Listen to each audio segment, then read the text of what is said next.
పురాణాల్లో నాగుపాముకి, నాగజాతికి ఎంతో విశిష్టత ఉంది. భారతీయ సనాతన సంస్కృతి సాంప్రదాయాల్లో నాగుపాము కూడా దైవ స్వరూపమే. 1000 పడగల ఆదిశేషుడు విష్ణుమూర్తికి పాన్పు. శివుడు తన మెడలో పామును కంఠాభరణంగా ధరిస్తాడు. శివుడి మెడలో ధరించే పాముకు నాగేంద్రుడని పేరు. వినాయకుడు నాగయజ్ఞోపవీతుడు. ఇలా ఎన్నో దేవుళ్లకు నాగజాతికి అనుబంధం ఉంది.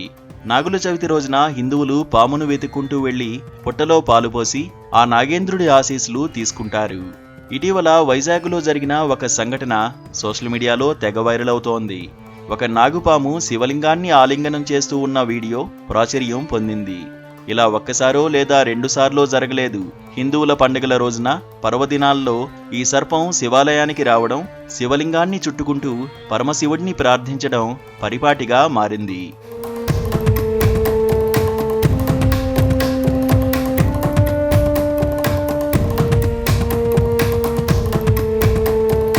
విశాఖపట్నంలోని చంద్రబాబు నాయుడు కాలనీలో ఉన్న ఆలయంలో ఇటీవల అద్భుత సన్నివేశం కనిపించింది. శివలింగాన్ని ఓ నాగుపాము చుట్టుకుంది.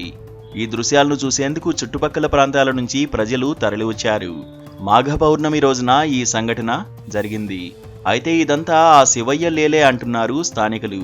చూడ్డానికి శివలింగానికి నాగాభరణంలా ఉందన్నారు. ఇక శివలింగానికి నాగుపాము చుట్టుకోవడంతో భక్తులు పరవశించిపోయారు. శివనామస్మరణతో ఆ ప్రాంతమంతా మారుమోగింది. అయితే చాలాసేపు పడగ విప్పి కనువిందు చేసింది. ఈ ఆలయంలో పాము కాపలాగా ఉంటుందని స్థానికులు చెబుతున్నారు. ఇక్కడ ఒక 3 years అవుతుంది ఇక్కడ గుడి నిర్మించడం. ఇక్కడ ఇదంతా కొండ ప్రాంతం వల్ల ఇక్కడ చాలా పాములు గట్ట ఉండడం గట్ట వాస్తవం అది. నెక్స్ట్ ఏంటంటే ఇక్కడ పూజ టైంలోని ఒక్కొక్క టైంలోని నాగపాము రావడం, శివుడి చుట్టూ ఉండడం కూడా జరుగుతుంది. అలాగే కనీసం రోజు తప్పి రోజు అలాగా 1 dayలో కూడా ఒక్కొక్కసారి రావడం వెళ్ళిపోవడం కూడా జరుగుతుంది సార్. ఇక్కడ మొన్న నాగపౌర్ణమి రోజు కూడా రావడం చాలా మంది చూశారు. శివలింగం చుట్టుకొని అంటే ఏమనిపిస్తుందంటే, ఎందుకంటే ఇప్పుడు శివుడికి సంబంధించింది కాబట్టి నాగసర్పం అనేది చాలా అటాచ్మెంట్గా ఉంటుంది అనమాట. దాంట్లోనే ఏం లేదు, ఎందుకంటే దైవం సర్పం ఒకటే కదా సార్. మరి అది దగ్గరలో ఎక్కడి నుంచి వస్తుందండి? మీరు చూసారు రావడం వెళ్ళడం చూసారా? వెళ్ళడం చూసాం సార్.